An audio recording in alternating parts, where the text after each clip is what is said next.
What about getting ready for the audio by going back and listening to Peter Sellers in the movies that are cited in There Used to Be a Me? You know, the characters from I'm All Right, Jack, Fred Kite, and I looked at obviously the Pink Panther movies.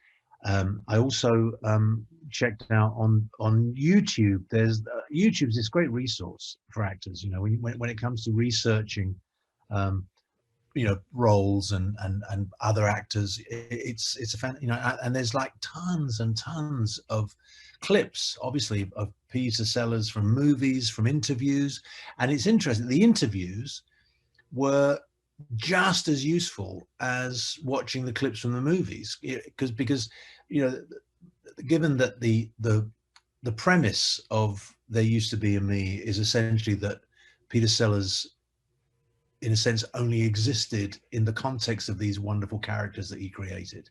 That when he was that's what people fell in love with. They fell in love with the Peter Sellers that was in the movies. And by his own admission, he talks about, you know, being kind of almost characterless when he was outside of those roles.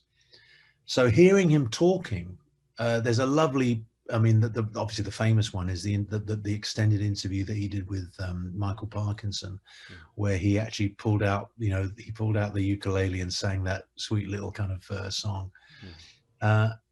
And there was something terribly sad, I thought, now in retrospect, after knowing so much more about him than I did when I first saw the interview back in the 70s, when I was, you know, just a very, very young actor myself. Just kind of the sadness of it, the sense of, in a way, a life not lived authentically, but lived through the prism of all the work he's done and the characters that he was infamous for and famous for. And this notion that everywhere he went, when people realized who it was, they were just waiting for a version of that. They were waiting for him to burst into Clouseau. They were waiting for him to burst into, you know, doing voices from the Goons. And there was this kind of weird juxtaposition within him of kind of reveling in that and hating it at the same time. You know, sort of needing the celebrity and the recognition and the adulation, but at the same time hating it because it was such an imposition and such an invasion of privacy. So, you know, I thought that was all very, and I thought there's got to be a way of finding that without doing an impersonation, without kind of slavishly trying to copy his voice.